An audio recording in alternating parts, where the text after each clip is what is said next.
Neville Goddard, 1964 lectures, God only acts. March 20th, 1964. Tonight's subject is God only acts. You may be familiar with that statement from Blake. God only acts and is in all existing beings or men. We're told that what is impossible to men is possible to God. If we can only find God. For what is impossible with us as men is possible with God. I am confident I can locate him for you right this night. And it's very simple. There are unnumbered things that you and I can think of that are truly impossible with us. Unnumbered things. You can think of them. Now, could you imagine the thing that is to you impossible solved? Can't you imagine it solved? Think of something that you cannot. I defy you to think of something that you cannot imagine. Think it over. And so you say, I can't go because I haven't a passport. I can't go, say, to Russia. They wouldn't allow me to go to Russia. I couldn't get a passport. Can't you imagine that you have a passport? Can't you imagine that you've been to Russia and that you're back? You may say, well, that's a lie. There is no evidence to support that imaginal act. But can't you imagine? Can you imagine it? Well, that's God. That's God in action. If you can imagine, all I ask you to do now is to hold God trustworthy. You found him. You've found something that can imagine anything in this world. Well, that's God. For with him, all things are possible. And with men, there are unnumbered things that are not possible. So you found in yourself a power that makes everything possible. But all God intends from us is to accept the imaginal act with faith. That's all. Faith is being loyal to unseen reality. You remember what you did, that's an imaginal act. All it takes from us now is to be loyal to that imaginal act. For through faith, we made all things. An imaginal act is one thing, and that's self-determining. That's causative. Everything on the outside moves under compulsion, but everything. And no one really knows the unseen, hidden causal act. Once in a while, you can trace it. The individual may be able to trace it back to something that he did. But between the imaginal act and its unfoldment in the world, in this whole vast world, unnumbered things come out, all contributing. And much of it we condemn. We condemn this act and that act and that act and harshly condemn it. But it all is moving towards the fulfillment, the bloom of what each in the silence did back here. And yet we sit in judgment of all the unfolding picture of that act right up to the bloom of the act. Now let me share with you a story that was shared with me. About 2 weeks ago or 3 weeks ago, I told you a story. It was unfinished. It wasn't yet completed. About the lady who had carried this tremendous burden on her shoulders, as it were, for 25 years. And suddenly, that very day, it was washed out of her life, completely washed out. But I didn't know the nature of the burden. It wasn't yet told me. In fact, it wasn't yet told him. He just wanted me to know, to encourage me, to encourage you of this story. Well, this is the story. It's all about his mother who lives in St. Louis. That's maybe 1,500 miles away. So take that into consideration when you hear the story. She has a very important position. She's an executive secretary to an organization similar to our bowl here. You might have seen these great shows in the summer. They produce Every summer, 12 musicals are produced, and you either take them or you've read about them or you've heard about them. And so she has been and still is for many, many years executive secretary of this organization. But in spite of the glamour of the job and all the wonderful things she enjoys on the outside of her home, because in that capacity, and as I'm told in his letter, that one of the great status symbols in St. Louis is to be a member of that board. And so they'll all love her, all respect her, and so they all love her, all respect her, they all admire her, and she enjoys their friendship. And so all the lovely social graces and friendships are hers outside of her home. But in her home, she's not been able to entertain any of these people who entertain her. Because 25 years ago, her father, just moving like the old man of the sea, fell. Well, being her father, she didn't want to do anything to simply dispossess him, as it were. He said, in a strange and wonderful way, he is a very remarkable man because not very many men have reached the advanced age of 95 without ever having done one day's work in his life. Well, what happens to be her father, and he said to me, a remarkable accomplishment. 95 and not once ever having done a day's work. So there he sat. Well, when he became aware of my books, the first thing he did, he packed off a set to his mother in the hope that she would read them and apply the technique as described in the books. When she came home this Christmas, he discovered she hadn't really applied it, and he would like to know why. Well, she confessed she could see no out to this but death of her father. And if she applied it in the way that the book teaches, she might produce a death, and then she'd have to live with that on her conscience for the rest of her days. And although she would love the freedom of alone in a nice, lovely home where all the things were lovely, she still would persist in this horrible sacrifice and carry this burden rather than face the only out that she could think of, that the man would die.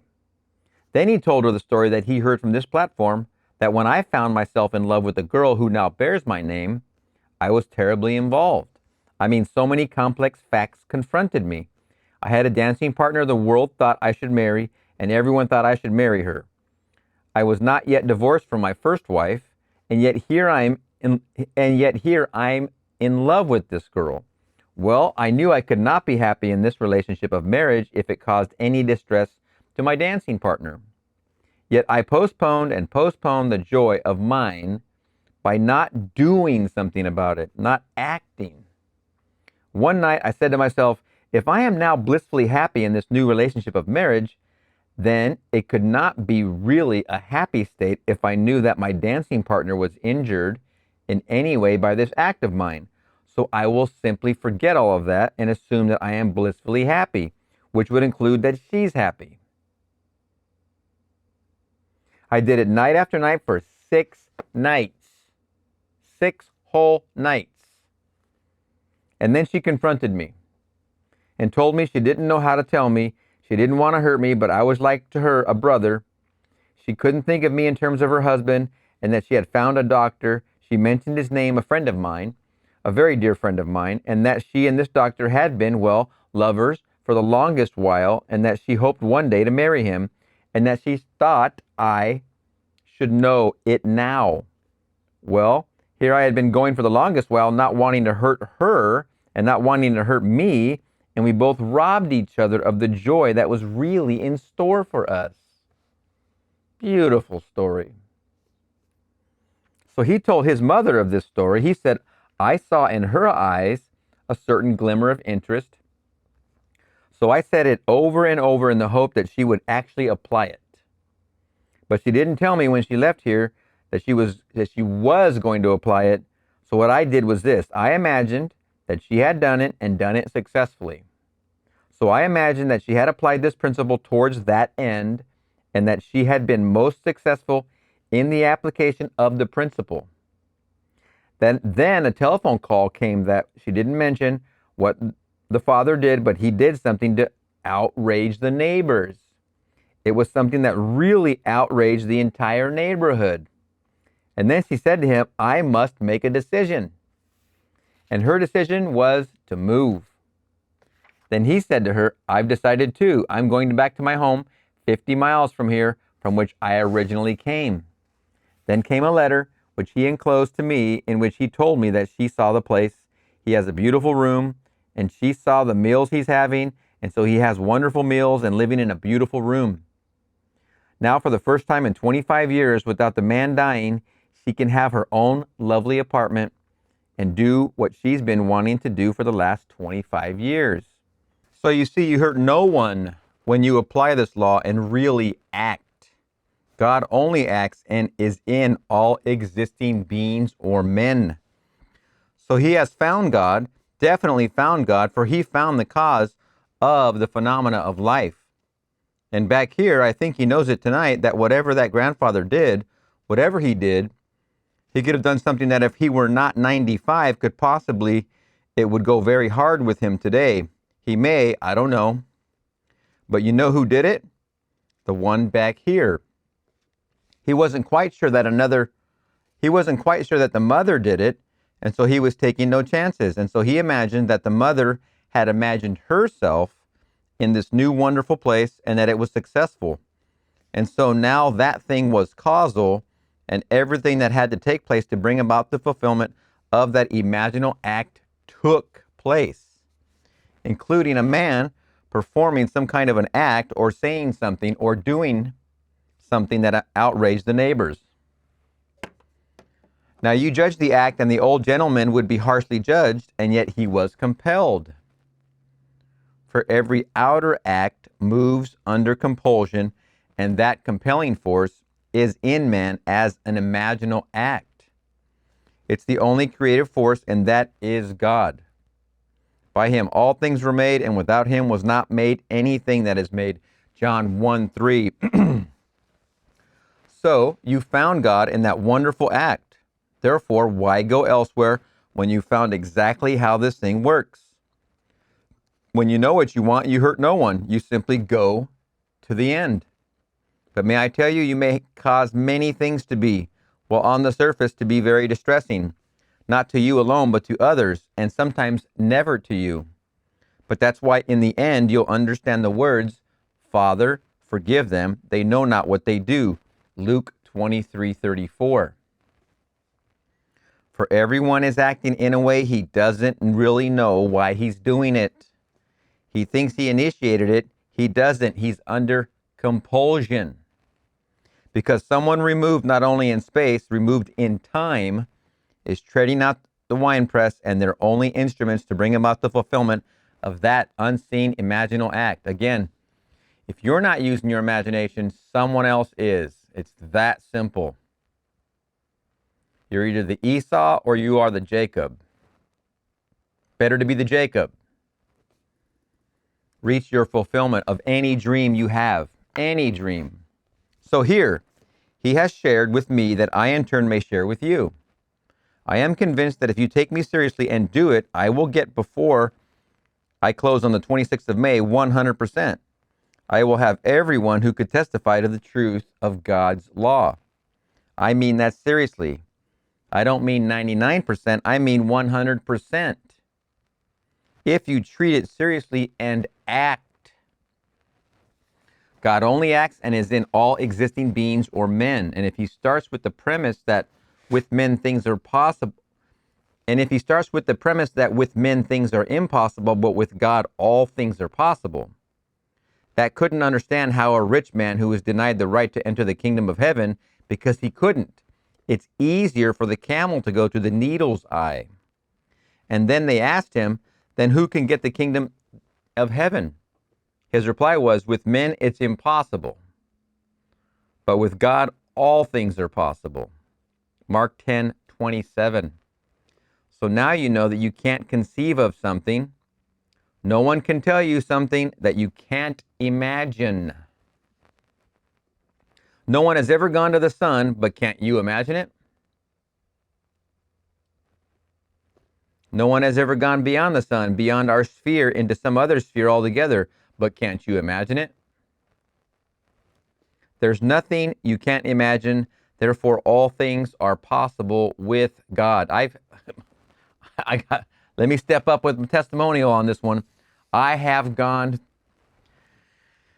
an out of body where I've gone past and viewed all the planets in my out of body, what those planets might be to me based on the cartoons I've seen in pictures, whatever. I'm not here to split hairs, but I had an out of body where it was so vivid, and I went past each and every planet. Then I zoomed at very high speed towards Earth, and then I saw the land come up, and I thought I was going to hit it very, very hard. I landed. I somehow made it back onto the Earth, but I didn't get damaged or feel an impact. But I've had those kind of out of bodies before. So if you can imagine it, you can imagine it. No one has ever gone beyond the sun, but beyond our sphere into some other sphere together, but can you imagine it? But can't you imagine it? Excuse me. There's nothing you can't imagine. Therefore, all things are possible with God. Therefore, God must be my capacity to imagine. That's God. Underline that last sentence 45 times. And if I try it and it proves itself in the testing, then I have found him. The action of your imagining is him. It is so simple. When it dawns on you, you won't believe you took it for such literal, or we were, I'd like to say I was schooled that way because I went to Catholic church growing up as a little kid and then school for a few weeks before they booted me out. Very glad they did. The nuns stopped using me as a punching bag and got rid of me. But I think it's the imagining that he or it, God, is on the outside all these years as a youngster. That indoctrination makes it very difficult, possibly, I'm not saying everybody, possibly as an adult, that your imagination can't allow yet the concept that something inside of you and in action inside of you is this thing called the Spirit, called all that is, called God. It's all the same thing. In action, your imagination is him. Put a big, huge, wonderful period right after that sentence.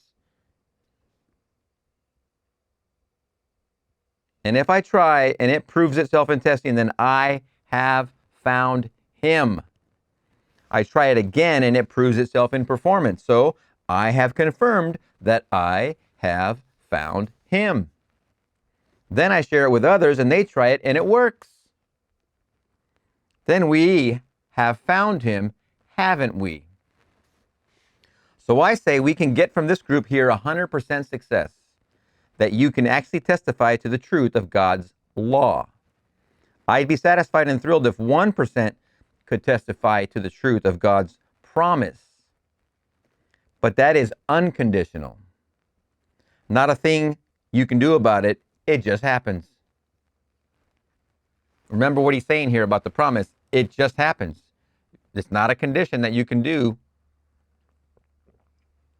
to make it happen. It happens. But you can do everything about testing his law, because his law is conditional. We are the operant power. For when it comes to his promise, that is something that thrills me beyond measure when I hear anyone confirm the promise. So now let me share with you what was given to me in the same letter. He said, last week I began to write you a letter. He was going to tell me how about a month ago he met God. He said, it was then at that meeting, soon after that meeting, that I began to write to you, but my experience in meeting God is not identical to yours. First of all, there was no meeting of an infinite might, only love.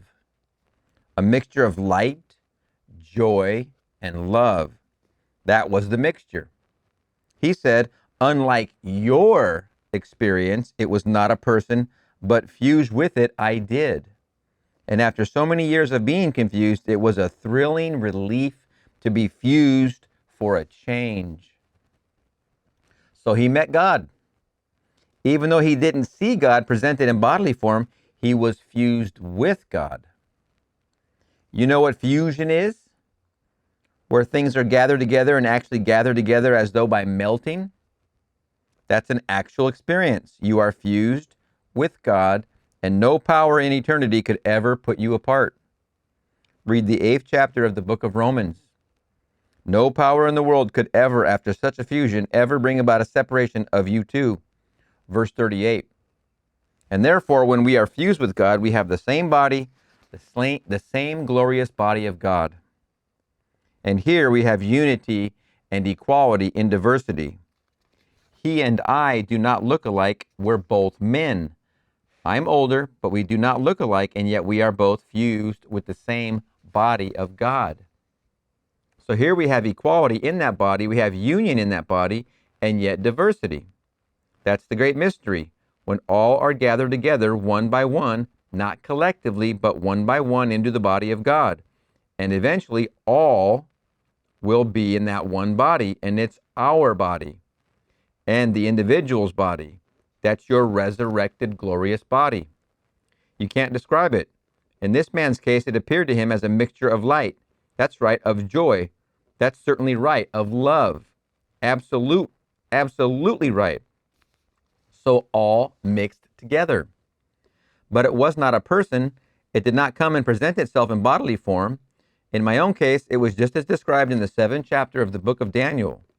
The Ancient of Days, right before me, clothed as he's clothed, looking just as he's described, and I am presented to him as described in that book.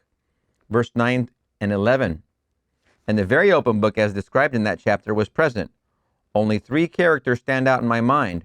There were others, but 3 stand out. Infinite might, and they're sitting in what I would call a carriage drawn by the most glorious horses. And then a woman, an ideal, like an angel, like a recording angel, writing at a table and an open book as told us in the Bible. She wasn't composing, she was recording. The most glorious angelic being, but woman, just simply recording. Then I am presented to the Ancient of Days, and it is infinite love. In this same chapter, they speak of the animal, the beast that was slain. It doesn't tell you how it was slain. That was an experience of mine that came about the same time. It wasn't the same night, but whether that experience preceded this presentation or followed it, it was not too long before or after. But that was the beast. And may I tell you, I'll share with you how the beast is slain. It is not said how the beast was slain, but love that night slew the beast. For here I found myself in the presence of the most horrible monster, and then I looked up, and this glorious being, not like the recording angel of that vision of the night. The same person really, only this one was standing and looking at me. And this one was down below and calling this glorious creature mother. As this hairy animal, hair from the head to the toe like an ape, and the hair was reddish, sort of a reddish brown, and as it called this glorious woman mother, I banged it. And then it kept on calling it mother, mummy, and I pummeled it. I was so annoyed with it. And it gloated. It spoke and it gloated in my blows, violent blows, as though it were a masochist. It simply loved to be beaten. And then something on the inside of me, from the very depths of my soul, knew, I can't tell you, I heard a voice, but I knew that that was my creation, and so was she. Both are my creations. She embodied every noble thought that I ever entertained, and it embodied every ignoble, horrible, monstrous thing I've ever entertained, and both were my offspring. I knew that if this monstrous hairy beast had no right to exist, that I was the cause of its existence. I pledged myself there was no one to whom I could turn. I didn't pledge with another, all with myself. I swore to myself that if it took me eternity, I would redeem it. I had no sooner made the decision to redeem it, regardless of the cost to me in pain or in time. And when my decision was made without anyone looking on, so it was all within me. Before my eyes, it melted. I've never in my life felt such compassion for anything as I did for this. No hate, nothing but sheer compassion that I could bring into this world, such a monstrous thing, and allow it to live when it really shouldn't live. I didn't kill it in the sense of cutting off its head, I had compassion for it. And because it was the embodiment of all of my misspent energies as it melted before my eyes, leaving not a trace behind it, all the energies that I saw embodied there came back to me. They actually came through me. I've never felt so powerful in all my life.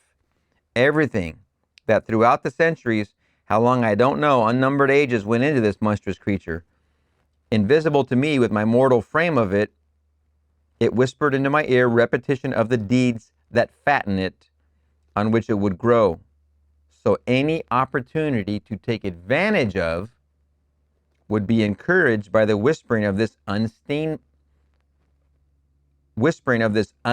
monster that I myself had created.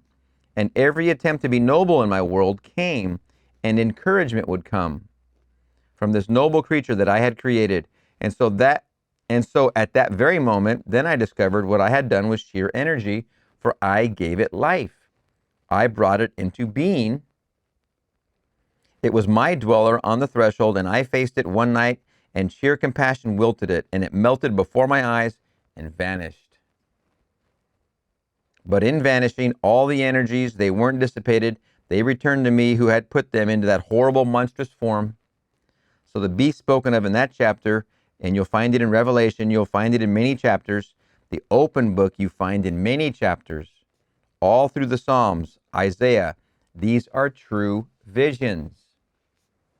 And so he did not see the human form, but he was fused with the same being, for that being is love. When you fuse with it, the joy is beyond the wildest dreams. So he felt joy and life. You can't measure the life. For in the Father there is life, and as the Father has life in himself, so he's granted the Son also to have life in himself. John 5:26. So fusion with it. The Father, he's become the Son who is one with the Father and therefore has life in himself. So I can say to him, that is this fusion. There is no Jew, no Greek, no slave, no free, no male, no female, only one in Christ Jesus. And all the powers of the world cannot ever divorce you from that fusion. He's one with it. So I can't tell him the thrill that was mine when I got that letter and began to read it. He said in his letter, which is irrelevant for the evening, but still it's part of the picture, he was writing a story when his wife happened by and said, "Oh God, what, another letter to Neville? You want to monopolize all the meetings?" She said, "Read it." She didn't say it unkindly, at least, not too unkindly, and so he said, "I promised at the moment that I would delay writing any more letters for the next few weeks. But Mother's note came this morning, and because I had mentioned it to you in a previous letter, I thought I should share with you the conclusion and that you tell others as I have told you. So I want to thank him, and I want to ask her, please don't stop him from writing any more letters."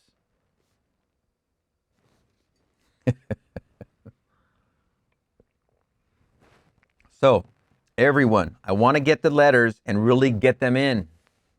I say everyone can bring me letters on the condition, which is the law.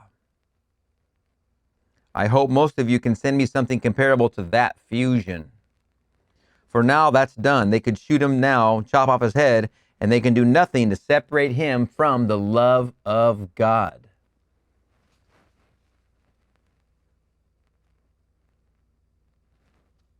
He was called into that state. He didn't earn it any more than I did. What was God's secret of his elective love that night when he was, about a month ago, when he was called? He was called and he saw love, only love. For God is only love, really. But the love is so ecstatic, you can't deny the joy that is with it. And you can't deny the life that you feel when you are fused with it. You can't. But in that union, oh, what a joy, what life. So all the qualities he expressed perfectly. I still say to him, it might be this night, who knows, that you will see him presented just as the 7th chapter of Daniel presents him.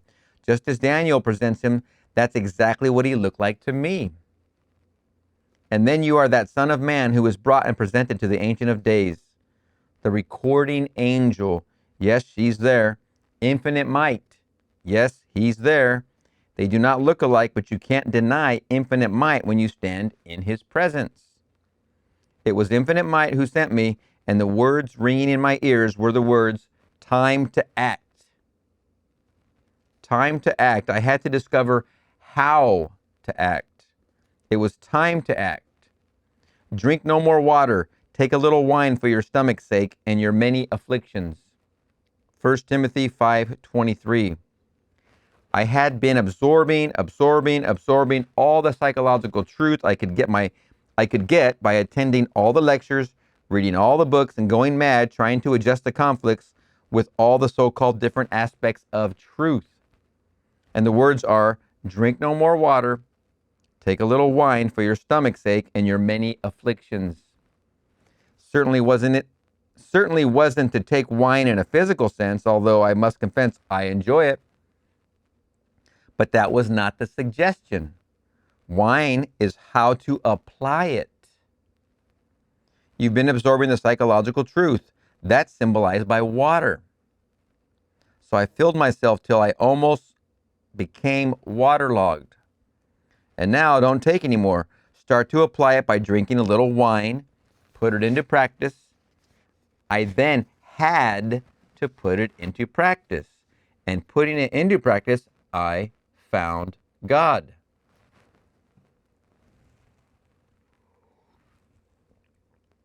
For if by him all things are made, and without him was not anything made, that was made, and I found out what I did and how I got something in result. Well, then I found him. I tried it again, and it worked again. I kept on trying it. Sometimes a long delay, sometimes shorter. I can't quite bring it down to the point of why the delay, other than it's not a delay. It is simply the seed takes a different interval of growth, interval of time. One would come overnight, one would come while I'm doing it, and some would come the next day, the next month, the next year. Excuse me. But looking back, as I told you a week ago tonight, a story from which I have blank space, and I tried to explain that night that I was the cause of her misfortune. The things she did for which she was criticized and sentenced and suspended, I did it, referring to his ex-wife, Mary, when she was in court. Had I not done the imaginal act, she would have not have done what she did. And if she did do it, she would not have been discovered in the act. But she had to be discovered because she had to come forward that I could serve her with papers. She was hidden in the 8-odd million people in the city of New York. There was over 8 million. Buried in that enormous crowd, how are you going to find her when she leaves her address and gives no forwarding address? But she had to be found, even as like a needle in a haystack. She had to come out of hiding because I had performed an act. Performing the act, I compel her to perform a certain act for which society condemns her. So who did the act? I did it. And so I only told the story to show you, don't judge anyone harshly. You may be the very one treading the winepress that is causing that act. Then you now sit in judgment and condemn. But when you awaken, you will say exactly what is said on the cross. Father, forgive them, for they do not know what they do. They're all moved under compulsion. You awake, you are moving from the inside, and that's self-determining. You know exactly what you are doing, and you watch what you are doing on the inside, and you do it constructively, lovingly. But even a loving act, as it was in his case, he loves his mother, and he wanted her to be free of a burden. He didn't want that grandfather to die, but he wasn't concerned as to how the mother would be set free. But he knew from the story that you've heard that if he felt her joy in her new home, that something would happen without hurt to her. Well, the old gentleman did something that outraged the neighbors, and that she said to me, Mother has not yet mentioned what he did, and as far as I'm concerned, it doesn't really matter what the old gentleman did. He could have done 1 in 1,000 different things that would have caused the neighbors to rise, and in some great fiery blank space, against him. It doesn't really matter. But the cause of whatever he did was 1,500 miles removed in an imaginal act of a son who so loved his mother he wanted her to be free from this horrible burden that she'd carried for 25 years.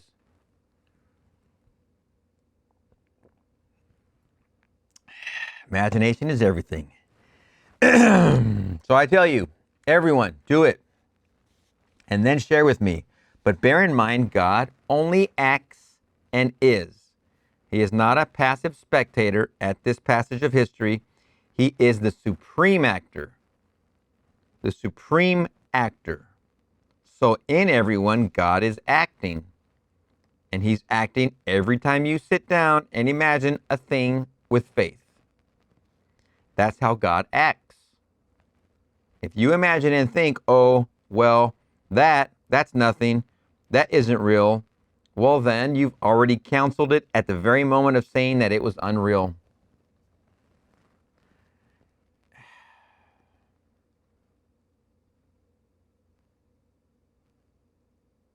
I'd like to say it's easier to counsel by saying that and having that attitude than it is to sit and imagine with faith. But imagining with faith after practice becomes easier than counseling. Do you recall the story we told you, quoted from the great Carl Jung, that only when he credited the when he credited the fantasy with reality did the thing work? For you who were not here, Carl Jung, who died in 61, and the book came out in 61, which is really a form of biography, and this night he was contemplating the death of a friend whose funeral he had attended that day. The man had died suddenly without warning the day before and was buried that very day. When Jung, in his bed, was seriously considering the man and his present state.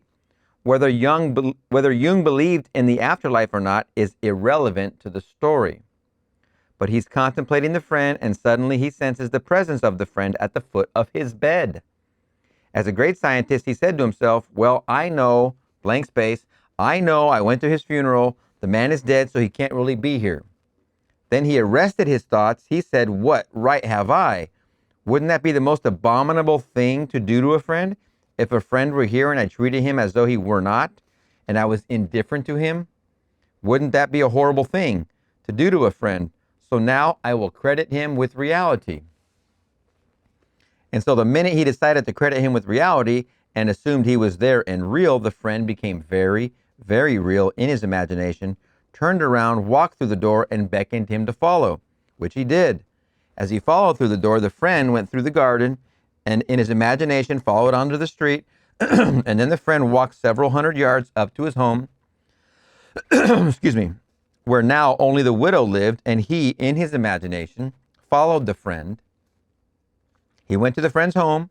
The friend went right through the first room into his library, mounted a little stool that was there up to the second shelf from the top, and pointed out 4 volumes bound in red. Then he pointed to the second volume. And then as he pointed to the second volume, and that was the one he wanted to bring Jung's attention to, he disappeared. And of course, Jung broke the spell back on his bed.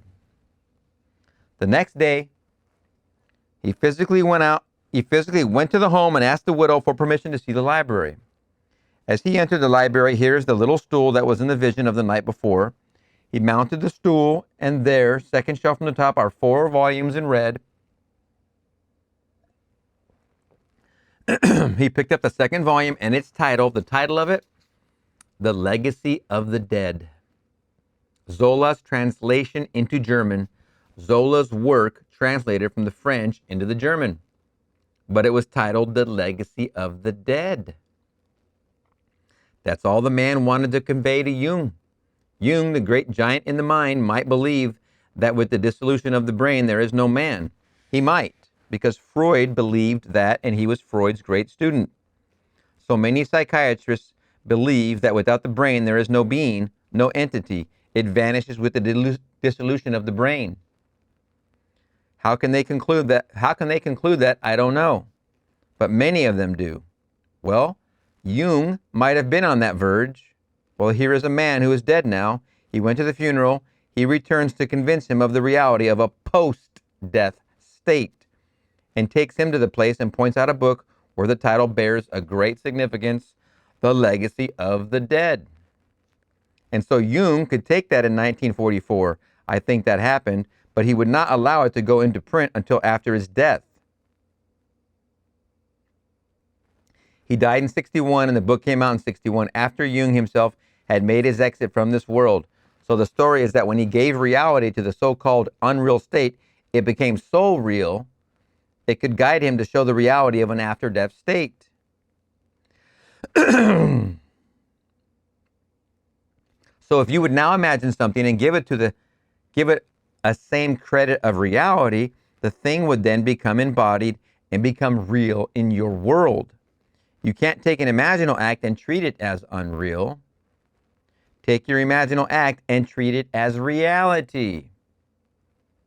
Really believe it's real and have faith in the unseen reality, that it will externalize itself in your world.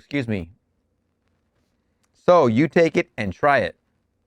And trying it, I know from experience, you'll prove it. And then if you're not the 1 in 10, or if you're not the 9, I should say, you'll write me a letter. Because not everyone who gets it ever writes a letter. And may I tell you, it doesn't really matter how well you write. If you can just barely print, but you can't express yourself in writing, tell me it in the first person. I want to hear it, that I may in turn share it, as I've been sharing this gentleman's story with you. But when I read the beginning of that letter, and he started the letter that he may explain to me about how a month ago he met God, and then drew the story so vividly. It was not a parallel of mine, although I did meet infinite love and permitted myself to speak from that. He met love only. It wasn't infinite might. That doesn't matter. Might is but an aspect, an attribute of God. God is infinite love.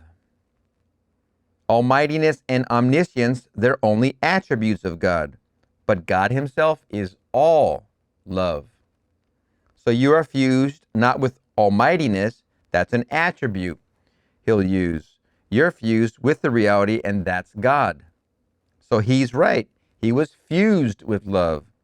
And when you're fused with love, you can't deny it's a delight, sheer joy that is present, and the sheer life that you feel, life in yourself.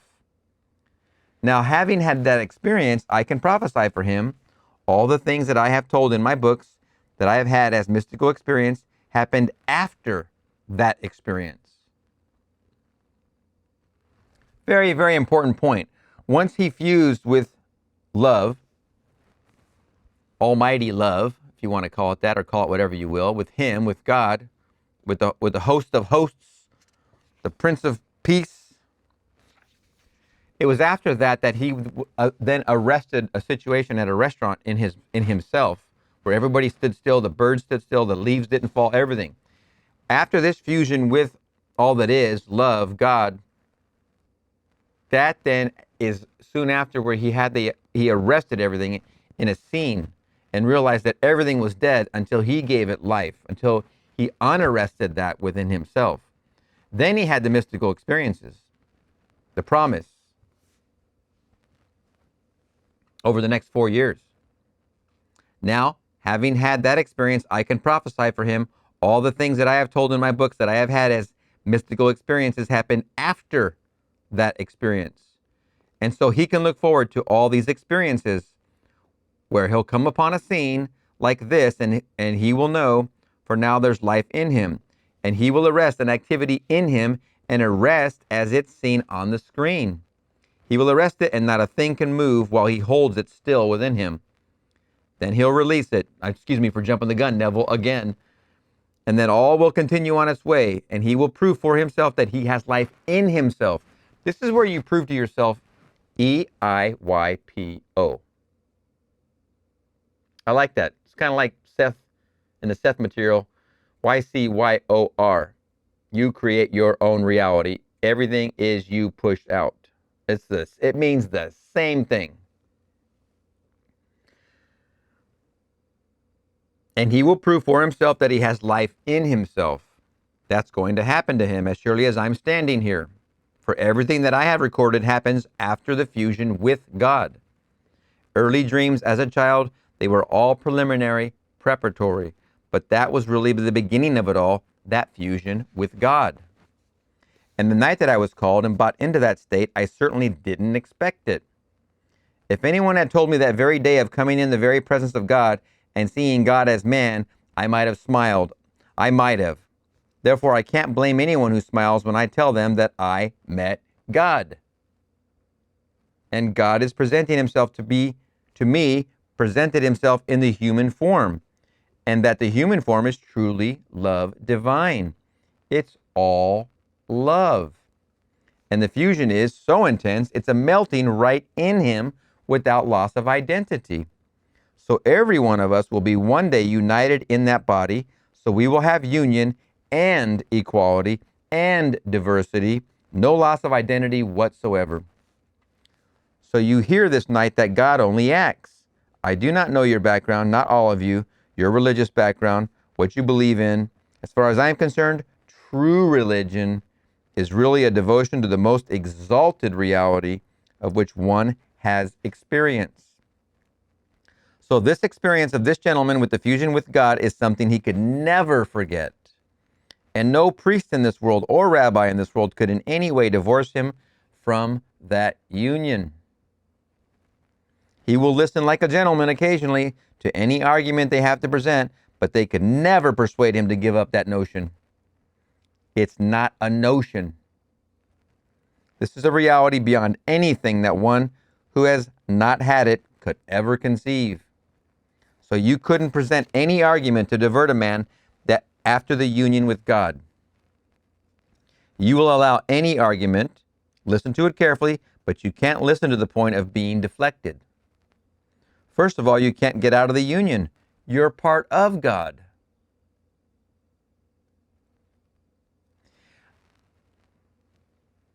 You're always part of God, obviously. And I know Neville is not saying anything different.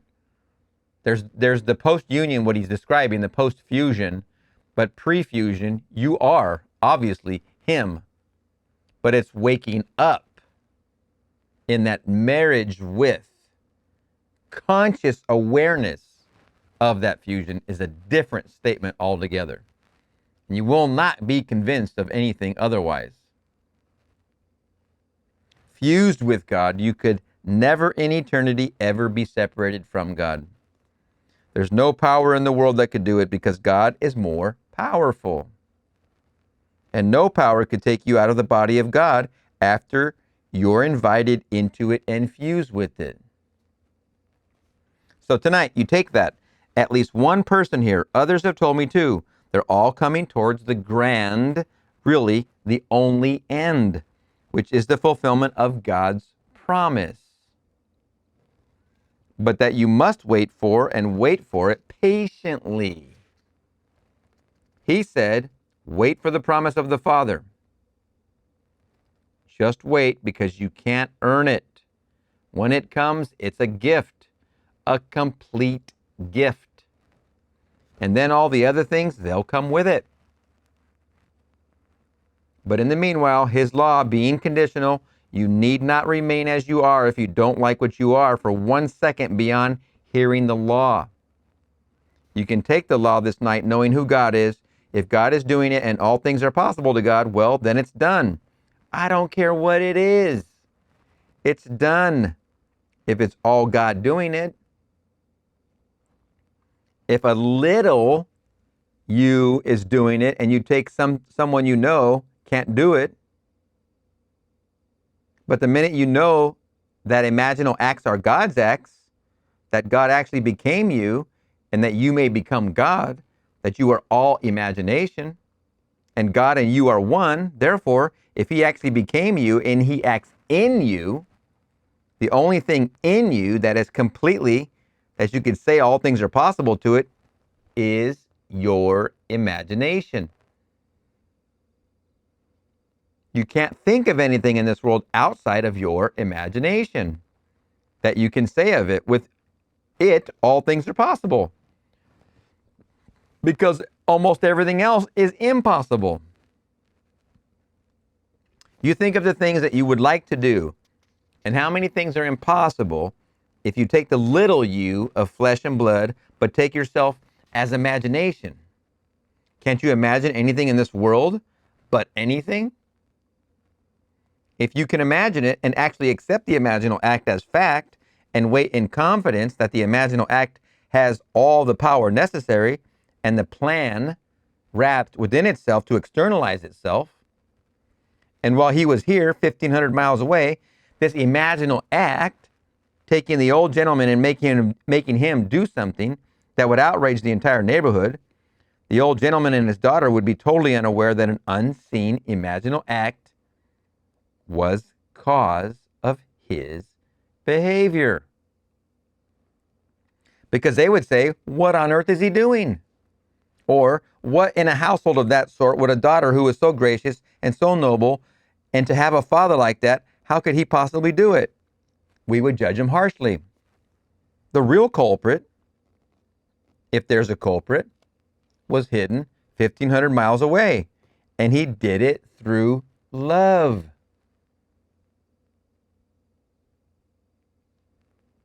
He so loved his mother, he wanted his mother free and be separated without killing the grandfather. And so you do it this way. Do it in love.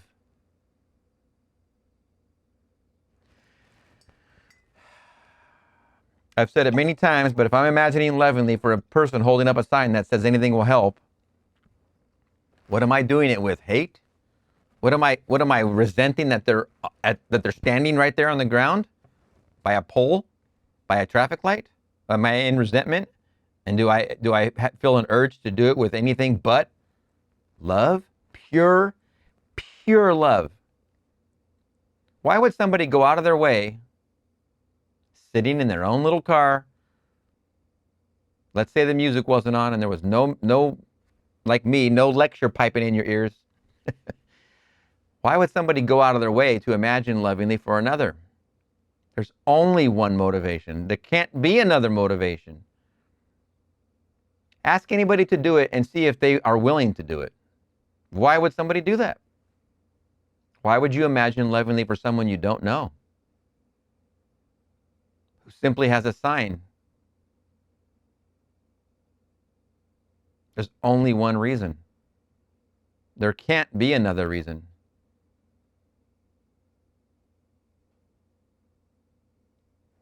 It's so simple. And so,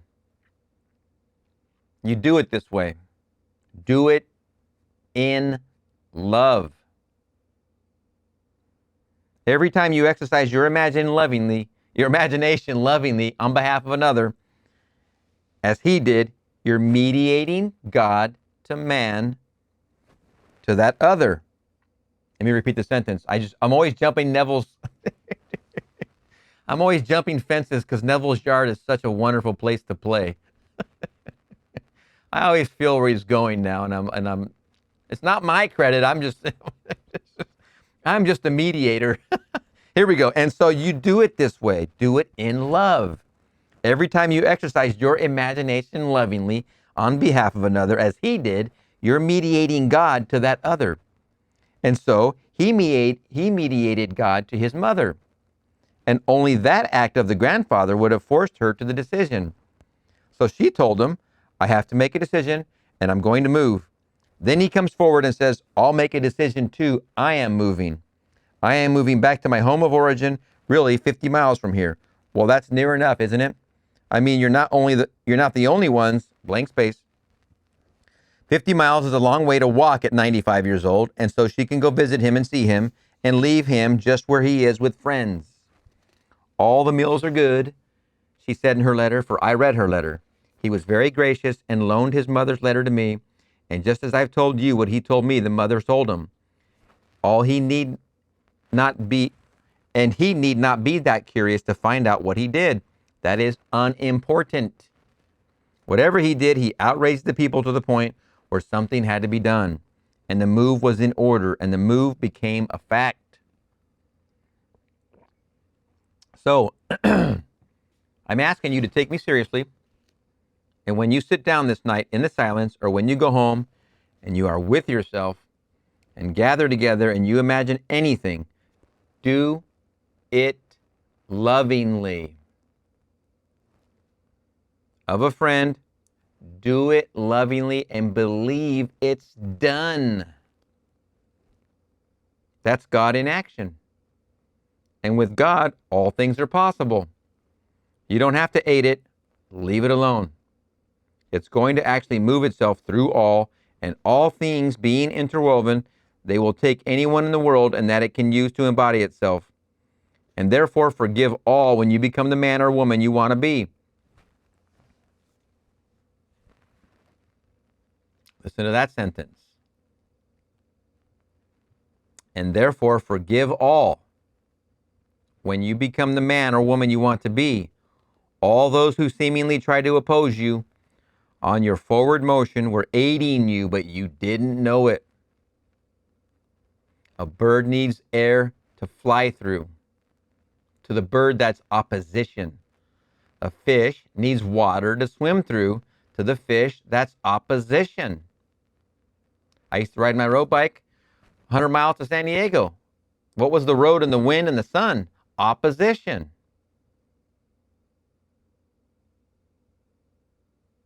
You need the opposition, apparently.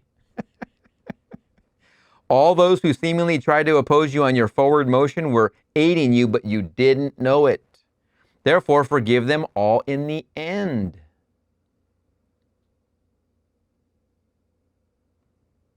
A bird couldn't fly. A bird couldn't fly unless opposed. A bird couldn't fly unless opposed. A fish couldn't swim unless opposed. A plane couldn't take off. You couldn't walk. Nothing in this world could really move unless opposed. So if you have opponents, then they're only playing the part because you dared to assume that you are the man, the woman that you want to be.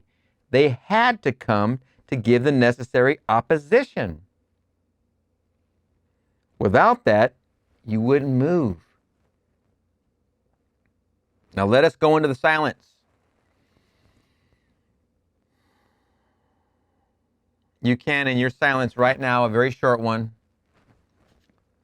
imagine lovingly and forgive your opposition right now. And just be thankful.